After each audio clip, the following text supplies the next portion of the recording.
Welcome to the podcast, Robert. How's things going? Amazing per usual. How are you? Fantastic. It's been a minute or a lifetime since I think we've chatted, but I'm glad things are going well. And it was interesting when I saw you were coming on. We do a lot of research to try to figure out, what's the kind of interesting stories to highlight some of the day in the life. But you have a lifetime of stories, so who knows where we kind of go today. But maybe as the the dealer story. So maybe as the part that I always find interesting with people is the kind of handle origin story. So where did RSnake as a handle, nickname, however you want to characterize it, where did that come from, man? Yeah, so it's actually probably one of my most boring stories, but I was a role I like to start with the boring ones first, get them out of the way. It is what it is. This is the true story. I used to play a lot of role-playing games, and I was a snake, and went to college, and I wanted to have the snake or something as my handle when I was getting online. And they had some like email that went out or some message or something like, as you're signing up for, it couldn't have been an email, but some like printout or something. We're like, if you're going to sign up for a Unix account with the school, you cannot use some weird name. You can't use like, some weird magical beast or whatever. They're like, we want it to have your name in it. I'm like, well, that sucks because I wanted the snake. But I'm like, well, actually, you don't know what my middle name is. It could be Snake. I've never written it down anywhere, so maybe it's Snake. And so it actually stands for Robert RSnake. And then years later, a friend of mine, he was creating graphics for me, and he capitalized the R and the S, and it kind of stuck. And that's there you go, man.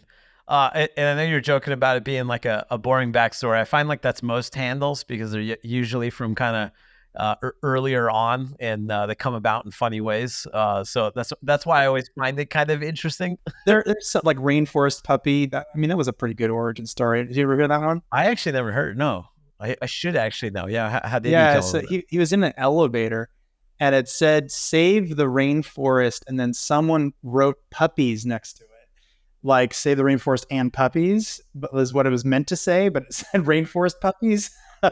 And was he just in the elevator trying to think of like a handle or something? I guess he's like, our Rainforest Puppy. I guess that's it's a good handle.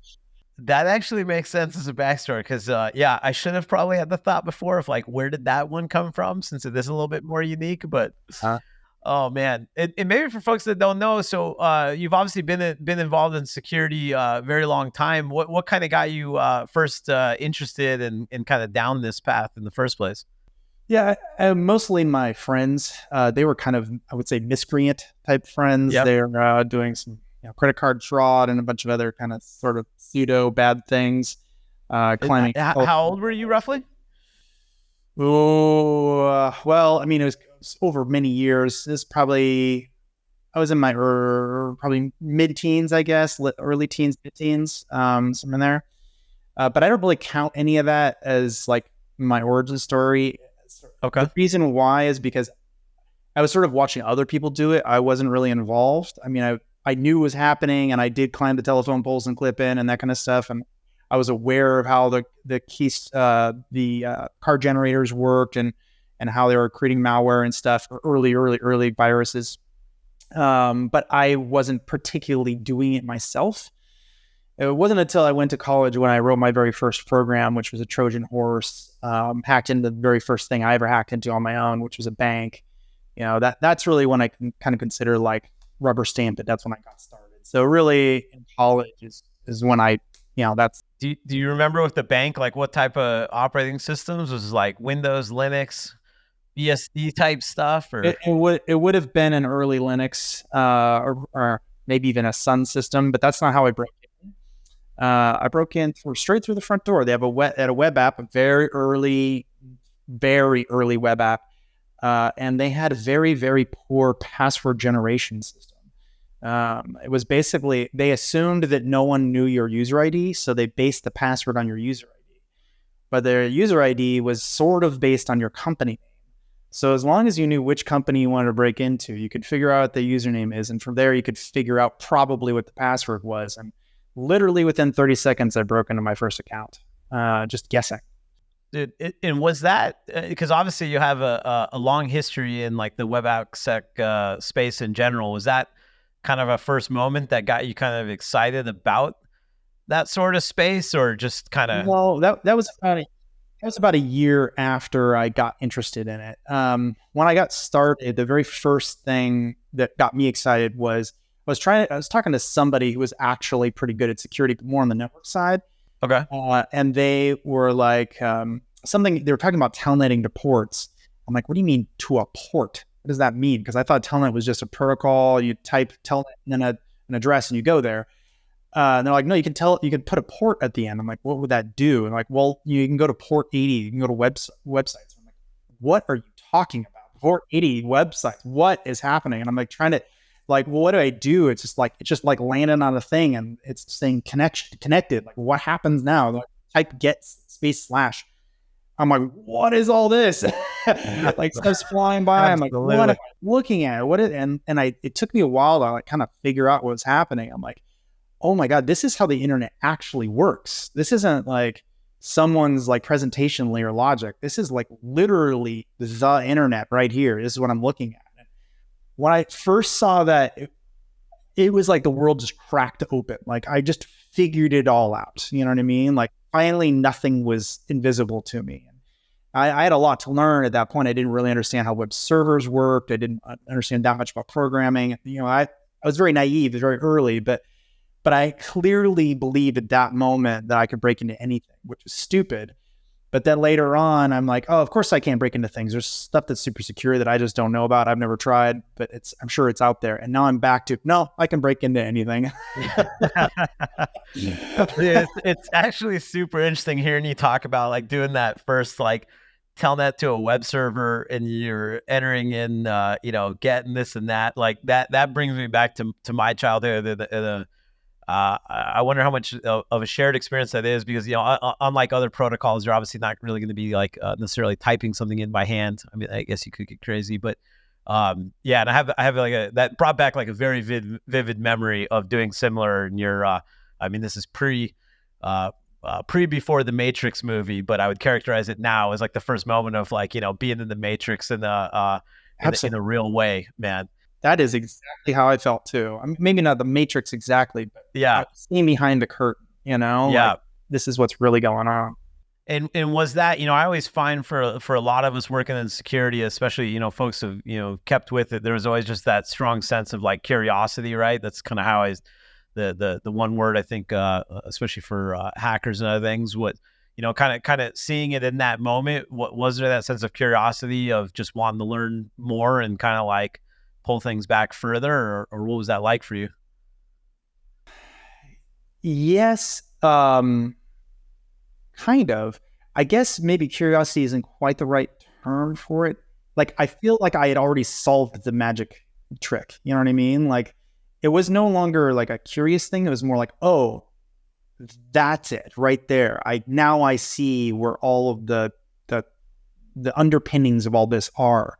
The rest is just figuring out the mechanics. Like the magic trick, but you don't know how the wires are set up, or you don't know like well, how did he get it from here to here? Like I know that it happened, but to actually do it would be mechanically difficult, And I would say like, everyone says they have like a superpower, or you should anyway have something that you're really, really good at, some superpower. Mine has been, and still I believe is to this day, architecture. I really know how everything works. I may not know the command type to do the thing, right? But to me, that isn't a curiosity problem. That's just, there's just so much to know, right? It can take forever to get into all of that. But anytime I want to dig deep into it, no problem. Like I know how it all works. I know how all the things around it work. So it's very easy to go, I'll just pick up this thing because I need to know it for some reason. Not a curiosity thing, more as a sort of the dotted line between where I am and where I need to be, because I know that this is the component that's missing in my knowledge to get to the next place. Does that make sense? Yeah, no, that makes sense. I actually wanted to ask you, because there was kind of there was the underscored part of what you were saying of like everybody should have like their superpower, the thing that they're really good at, and like kind of two questions there. You know, we have a lot of folks that listen to this podcast that are newer to security, maybe newer in their journey. Like, what do you kind of mean by that as far as people needing that superpower or that focus area? Like, what is the importance of that? Like, I get what you mean, but I'm curious the importance or how you would explain that further. It's actually easier to explain to somebody who's been around a while. So, not someone who's never been in security before, just getting started. There's sort of areas of expertise. You know, there's cryptography, there's networking, there's web apps, there's EDR, there's whatever, right? A million different kind of slices of the industry. And I happen to have started my career in web application browser security and then later network security. But one of the things that I got really good at is just understanding how things work. And what I mean by that is I used to have this thing I called magic assessments, just because I didn't have a better way to phrase it, where I could literally just look at a website. I could tell you just about everything you'd want to know about it. I could tell you how it was built. I could tell you the types of developers that were used. I could tell probably what their kind of thinking was behind the way they built it. I could tell you what the features of the website were. I could tell you probably what vulnerabilities it was going to have, all just by looking at the homepage. And that's not truly a magic trick. I mean, in the sense that it actually is magic, or in the sense there's no magic. It's all just like little tricks you pick up, like the way the URL is structured, the way the page is laid out, whether the copyright is up to date or not, whether it has a login function. All these things give you clues about how it's built. Like, does this look like a WordPress site? Does it look like a Drupal site? Does it look like some totally bespoke thing that someone manufactured on their own? It's just like a login function you could tell they baked it themselves. Like, all of these things give me a lot of clues.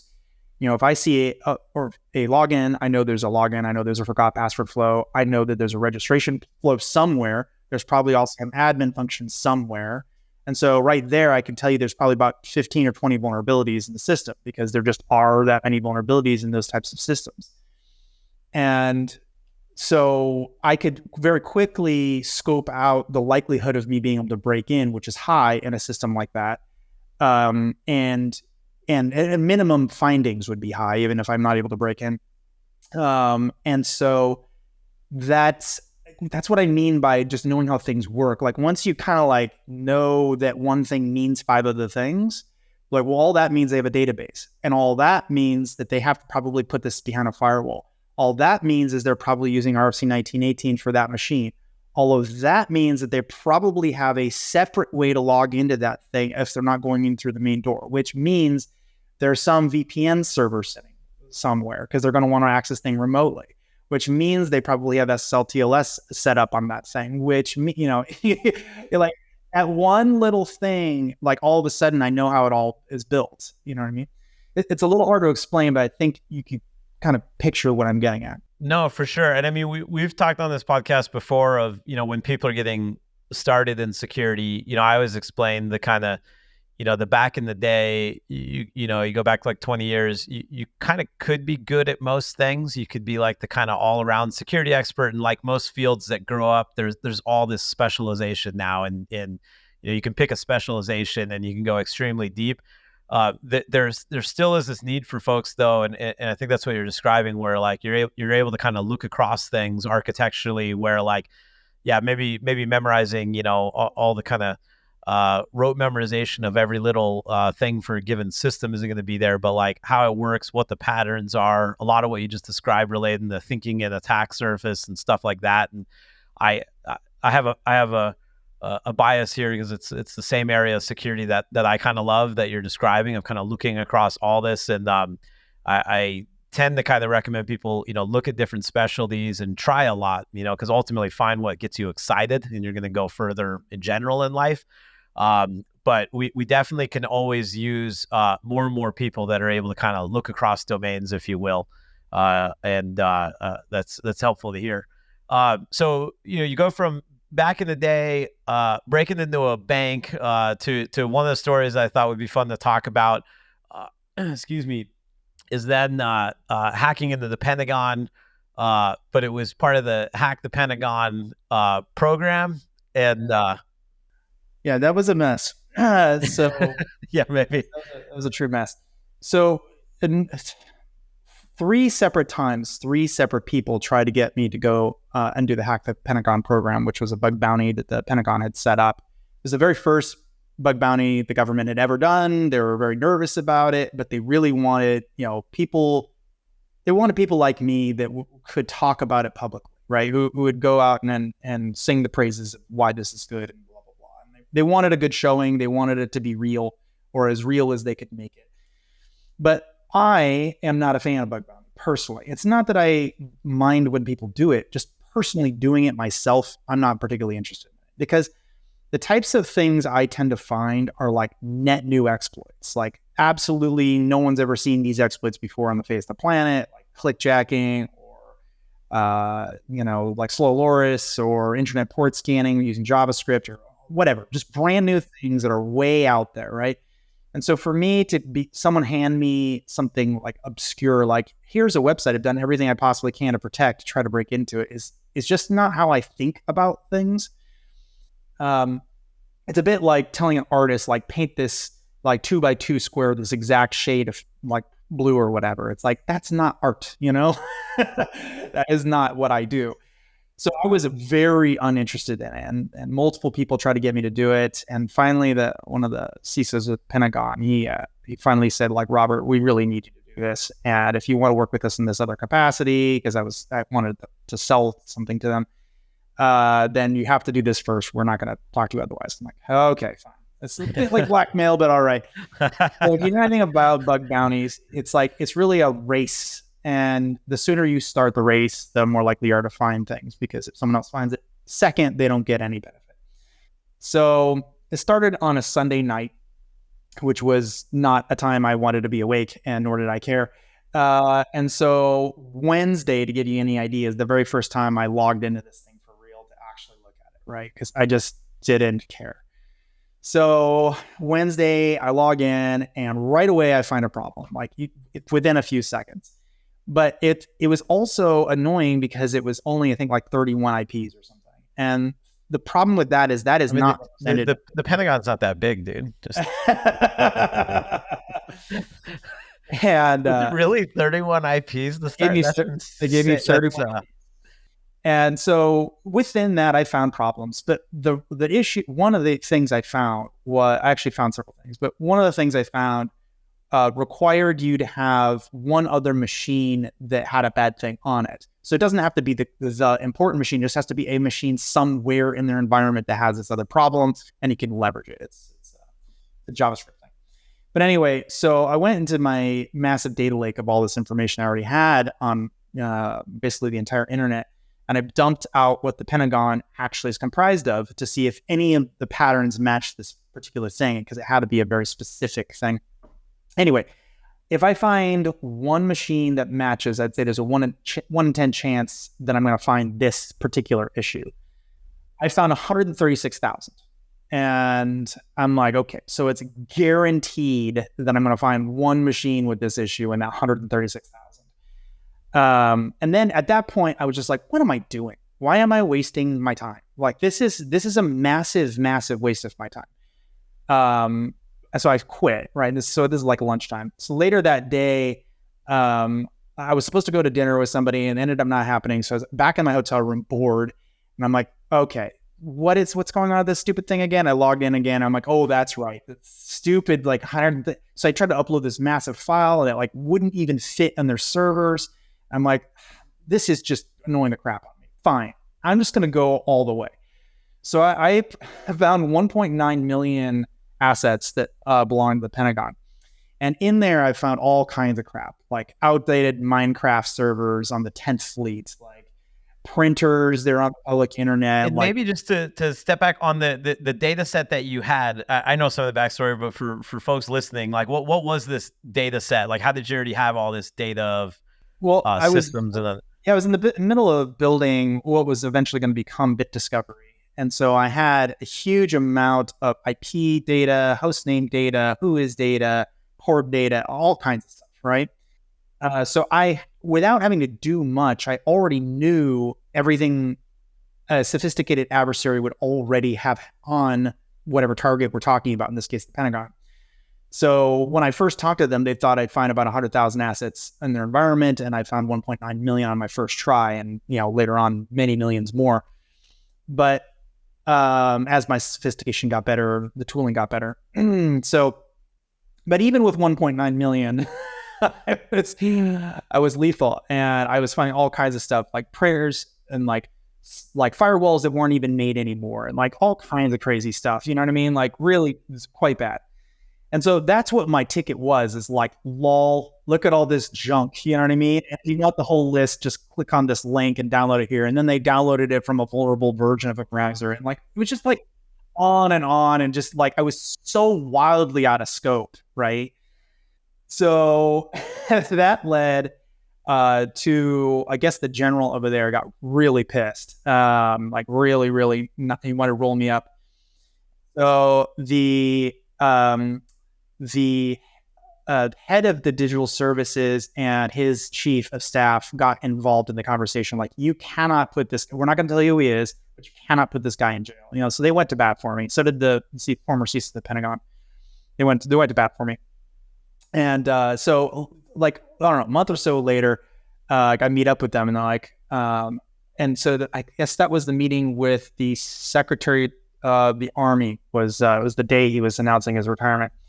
So he wanted to go around and meet all the hackers or whatever. And I was the only one who actually showed. And I'm like dressed like I'm dressed right now, super nice or whatever. I had a jacket on maybe.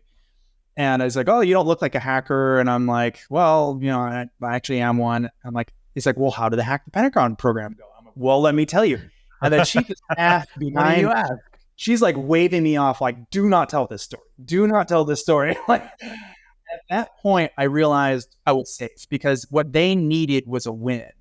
And if they could protect me and keep me out of jail, it was a win. If I went to jail, it would be like a thermonuclear bomb being dropped on the Pentagon. Can you imagine, right? And so I was backstage talking with the head of digital services. And I'm like, look, I just want to let you know, like, that whole thing about almost rolling up a hacker during Hack the Pentagon, like, that is just unbelievably unwise. Like, can you imagine if black vans had shown up? And his comment back is like, well, first of all, Robert, it would have been camo vans. So I stayed out of jail. But that's amazing. And there, obviously that changed over time, right? Where I think the policy, there's more than 31 IPs that eventually were kind of in the list. I think it broadened. Did it kind of broaden from there, basically? Oh, I hear. Yeah.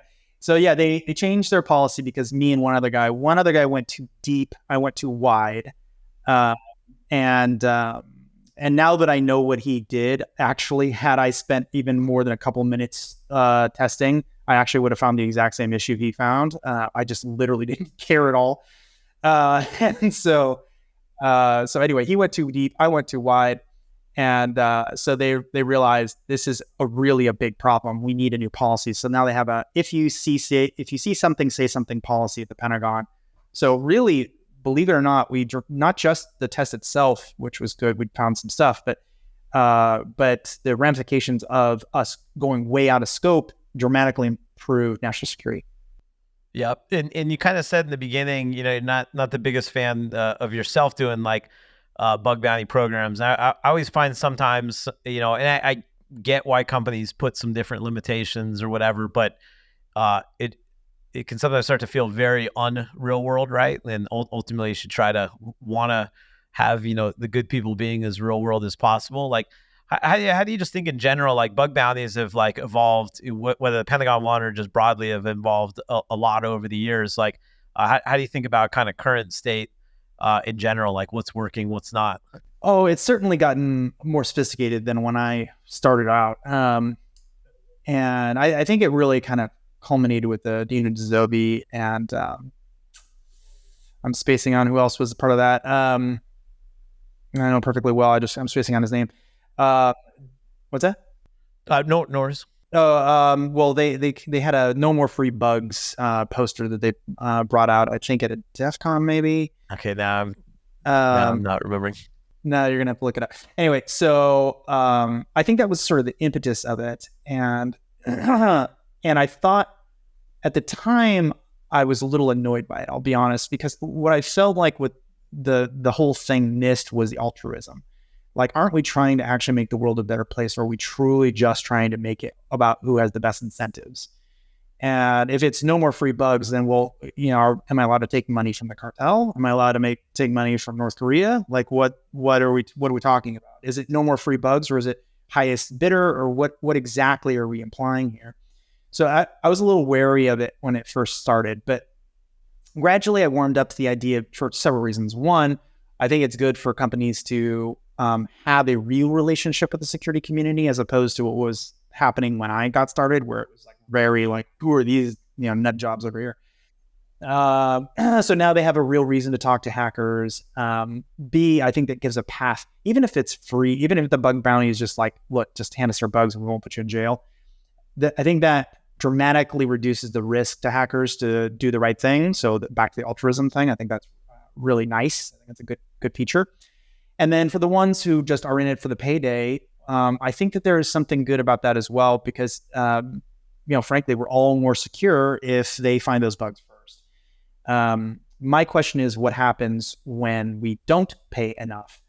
So this is something that happened to me. One day I decided to test the bug bounty programs, not the ones where a company says, please hack us, but the other one where I find an exploit, I go to a broker and say, who wants to buy it? Because I didn't really know much about that market and I wanted to understand it. So I spent a weekend and I downloaded a whole bunch of CMSs that all had secure either in the name or in the description of them. And I downloaded a whole bunch of them and I just hacked on them for a weekend. And I found something like, I don't know, like 14 bugs or something. I don't know, whatever it was. And I would say 3 or 4 of them I would consider to be high, and one I would put at like critical, if for lack of a better word. I'm not a huge fan of that rating system, but you know what I mean? Like one of them was like one click, full access, do anything you want to these secure CMSs. The others took a little bit more work, but still pretty bad. Anyway, so I shopped the one that was the worst around because I thought it was the easiest to sell. Just curious, like who the buyer would be and how the process would work. And a bunch of people were interested theoretically, but when they took a look at the details of what would get compromised and situation, whatever, none of them were interested. Like zero, literally zero. So not even 1 cent. It wasn't even worth 1 penny. Then I talked to one of my black hat friends. I'm like, okay, well, here's the deal. Here's a CMS. I can one click total access, blah, blah, blah, explain the whole thing. And there was, I forget now, but there was like several hundred or several thousand machines that met the criteria of would have been compromised. And he said, yeah. And he did the math in his head. He's like, yeah, I'd give you about $1 million for that. I'm like, well, how does that math work? He's like, I forget now, but it was like $400 per site, because what he really wants is like to inject malware into, people who visit the site, whatever. And he's like, yeah, about $400 per site. And so, just the math worked out. So you can back into however many sites were vulnerable, but yep, maybe 250,000 or something. Anyway, I don't know, whatever it was, 25,000, something like that. That sounds closer. Anyway, so on one side, it was worth $0. And then on the other side, it's worth $1 million. And so when Google came up with Project Zero, and they're like, okay, we're going to pay, elite amounts or whatever. I'm like, okay, what happens if someone says, no, actually this exploit in Chrome is worth, $4 million on the black market, or 5 or 10 or whatever it is. And Google's no, it's only worth this. I'm like, no, it's only worth that to you. Now, is it worth it to the person doing the bug bounty? That's the real question. So that goes back to my original concern with that line of thinking, like where exactly is this going to get sold?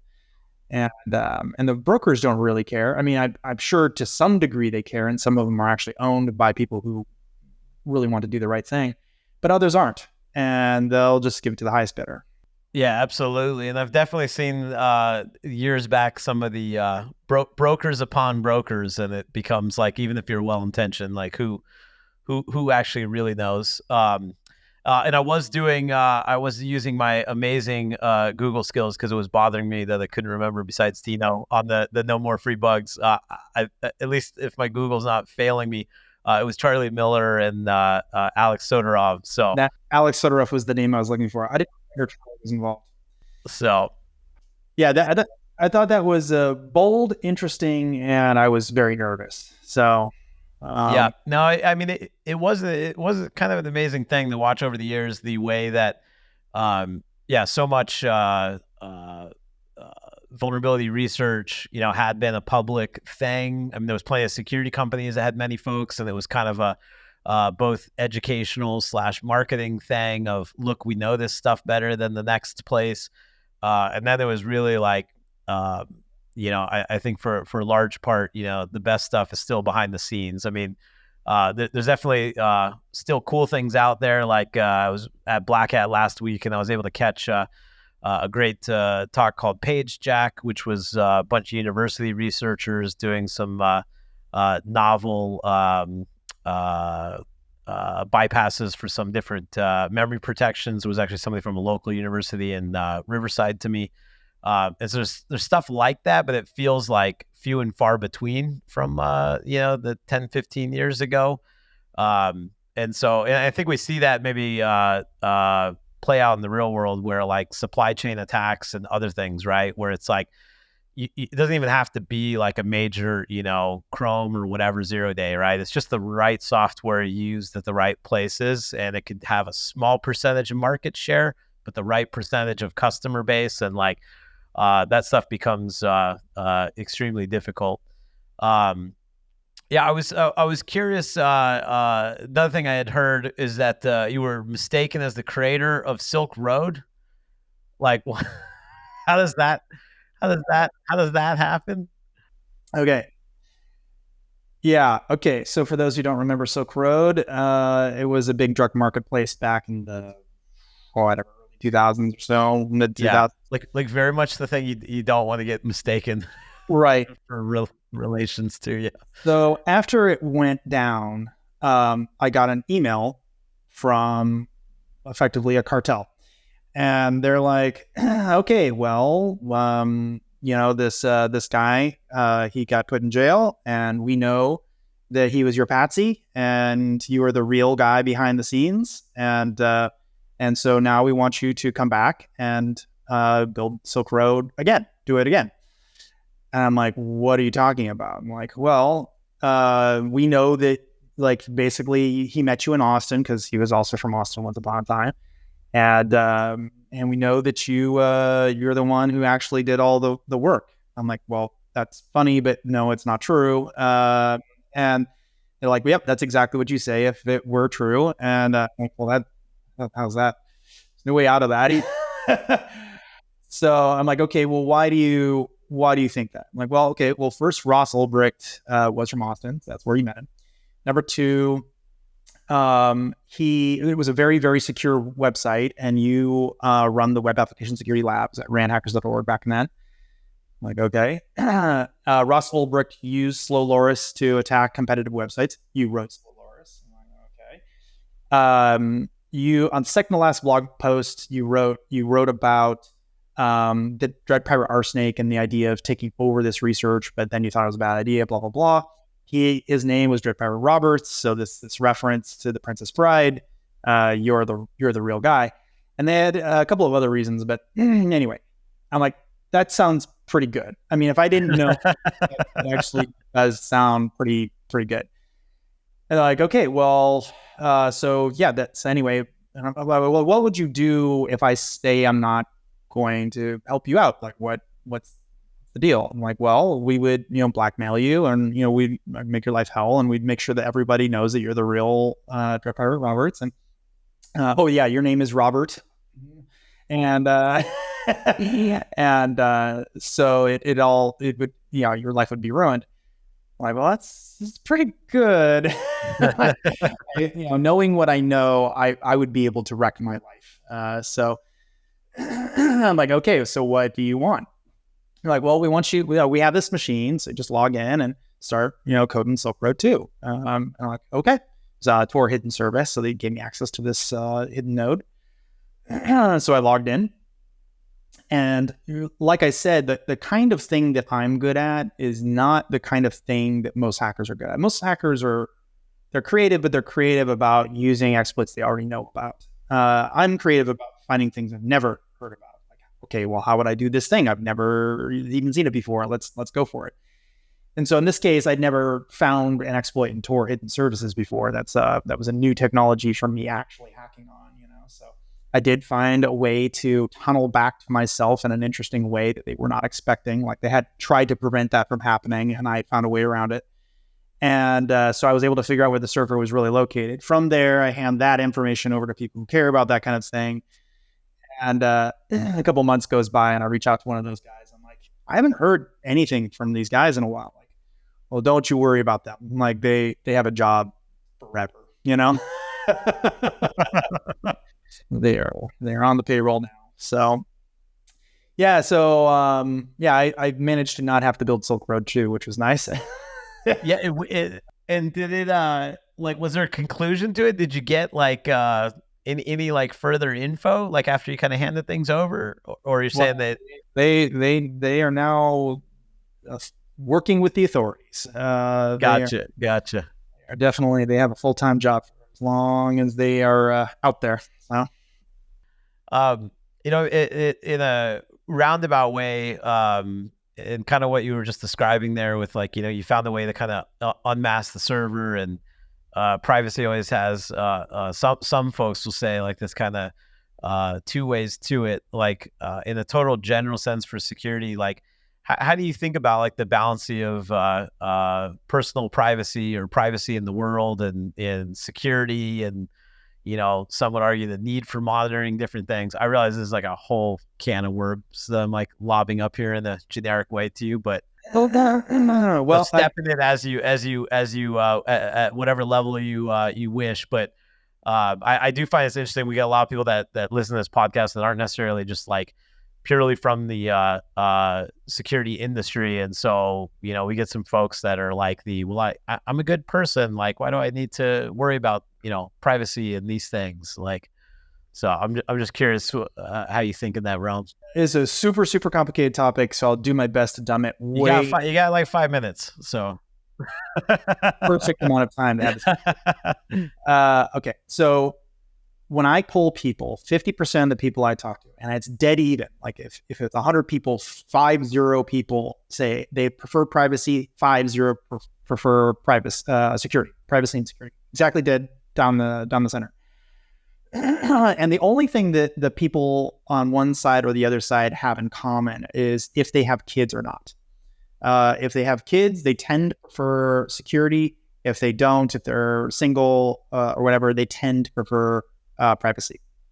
And so I would say to both of them, there's problems with your decision, right? I'm not saying that I don't empathize and I don't understand. I'm saying that there's problems. So on the security side, that's great until you have any law anywhere that is unjust. So for instance, it was very, very illegal to be smoking marijuana in downtown Colorado like a couple of years ago. You just couldn't do it. But enough people were protesting in their own personal way in their homes, in parties and whatever. And that only works because they had privacy. That there was a groundswell of a movement to say that it doesn't make sense and they want the law to be overturned. Whistleblowing, anybody who's trying to be a advocate for some kind of fringe thing, or let's say somebody is trying to stop their government from doing something unjust or whatever. All of those people require privacy, otherwise they cannot exist. They will get killed, they will get maimed or tortured or whatever. So informants is another great example, right, on the other side of the fence. So privacy makes a lot of sense. But if you have perfect privacy, truly perfect, where I can get away with anything at any time, no matter what. In my home, I could do whatever. That means well, A, I'm sovereign and I can do anything I want. Great. But it also means I can hurt anybody I want in ways that will be undetectable. And that's how you end up with child slavery and incest and all kinds of like really horrible things, just even in your own home, right? Pedophilia and so on, right? And so if you're hard on the line of you have to have one or the other, there's really big problems that happen on both sides. So I think the actual answer is unfortunate that it's going to be a mix. And that means that people like me who find exploits in people's privacy and people like me who find new ways to protect people's privacy are going to be very valuable on both sides of that war. Makes sense, man. And I realize I put some constraints on there time-wise and otherwise, but I think it was very, very well put. You've obviously been in security sometime, mostly because I have a crappy memory. I get these amazing show notes, right, that are here's more background for whatever I might have blurred through one too many DEF CONs and Black Hats having fun over the years. And quite literally, I don't think I've ever got one where just the things you've done, companies you've been part of. I mean, it's pages, right? So we're like absolutely scratching the surface today. We could easily do more. I can always come back to no problem.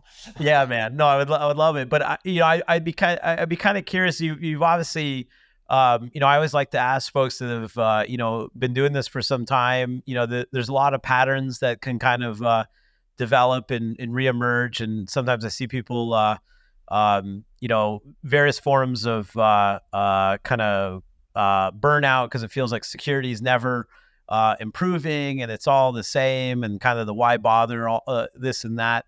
I'm just curious if you had to think of, a couple things that you think have evolved, if you believe that in a good kind of positive way over the last, many years that you've been involved, what sort of things would come to mind as far as, how things have moved forward in a better way? Two things come up right off the top of my head. Well, I mean, a whole bunch come up, but if I have to narrow it down, I'd say two things right off the top of my head. One is secure frameworks. We didn't have that when I was coming up. Everything was bespoke. Everything was just garbage. And even people like the WordPress community or Drupal community, they were just winging it. They had no idea what the fuck they were doing, and they weren't working with security people. It was just riddled with problems. But nowadays, if you deploy like a brand new Django app, whatever, right? A new, jQuery, whatever. It has a lot of like knowledge built into it. I'm not saying there aren't vulnerabilities in there, but it has a lot of the lessons learned that you don't have to learn all over. At some extent, because of the DevOps community and whatever, we have shifted left. Like a lot of people talk about shifting left. We have done it. When I talk to like really, put it that way, yeah. I think when I talk to really high-end managers in InfoSec who are like building massive enterprises or whatever, they're like, we can't hire an IT security generalist. We have no use for them anymore. We can't hire like somebody who's like looking at logs all day. That's not useful. Like what we need are developers who can build this stuff into code and, and make this whole thing like infrastructure as code. Like we don't even think about machines anymore. That's not how we think about things. We think of things as like arrays of machines or clusters of machines, or this service needs to run. We may not even refer to it as a machine. We don't have that sort of thinking anymore. And so the days of the IT generalist are sort of dwindling in some regards, but even worse are the people who just grew up thinking, being a software analyst on some, custom piece of hardware or software that company developed or whatever, that is largely going away. We've shifted so far left that now, like, you don't really need security people in the traditional sense. What you really need are good developers who can understand how to build patterns. And so you tell them the patterns and all of a sudden they're off to the races. Like they already have all the skill necessary because they understand how to run Kubernetes or whatever, and they'll get it right out of the box because they're already mentally there. They just needed that one pattern. So I think that's a huge win. Like a huge win. Absolutely. Yeah, and I like what you were mentioning there on the kind of lessons learned that are kind of like built into the framework and people not having to kind of relearn it. Like, maybe the flip side of that question is there any areas of security that you think we're maybe having to relearn some of the hard lessons of the past in the way that sometimes new technology demands? 100%. I think the thing that we used to have wrong was like open directories, and now we're relearning that with open S3 buckets, or similar kinds of things where it's like you're not supposed to make this API publicly accessible. It's like it's the same pattern happening over and over again, where it's like we think this thing's private because no one knows it's there. It's like that's not how this works. Like if someone can figure it out, it's not private anymore. And so it's not even just obfuscation. It's sort of a total lack of awareness that it's even possible for someone to go do that, to even bother trying to protect it. And so I think we're relearning that kind of over and over again, as an example. Yeah.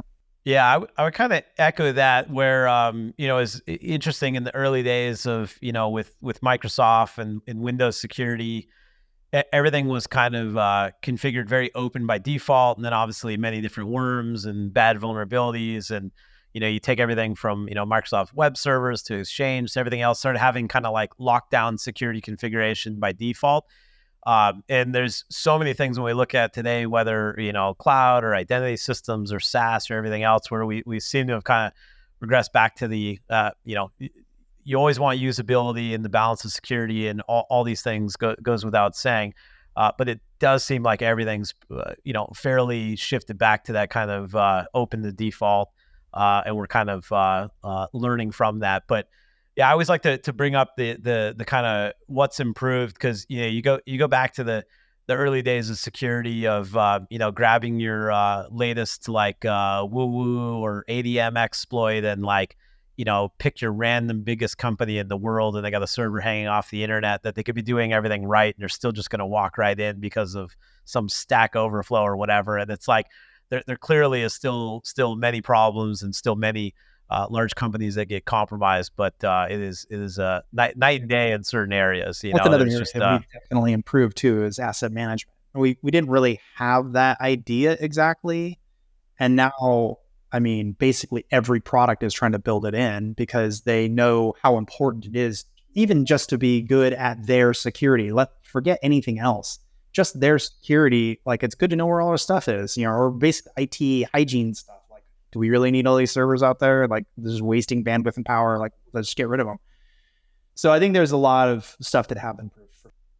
Absolutely, man. It kind of goes back to one of those security first principles of, thinking about an attack surface, and just the idea that you can't secure what you don't know about. So get your visibility right, whatever the domain, Robert, dude, it has been awesome catching up. Like I said, we could do easily a part 2, so we'll have to think about that. But I really appreciate you coming on today. Any closing thoughts or anything you want to share? And I know you got a great podcast yourself. If you could please plug that for everybody. Oh, sure.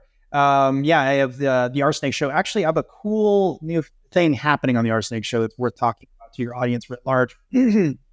So you love demos. I love demos. I hate slides. I think it's useless. All that marketing collateral is just garbage.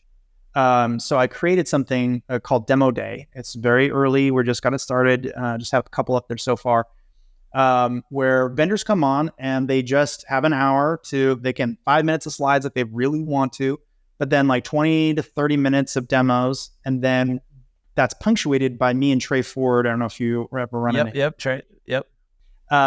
He and I just ask questions, and it's not like elbows out type questions. We're not trying to be mean, but we are trying to like figure out who's this for, how does it work, like what does that button do, or whatever, normal good demo stuff. Totally. And then it basically gives the vendors an opportunity to have a good demo that's out there, that's been sort of vetted by people in the community, that they can use for all kinds of things on the road.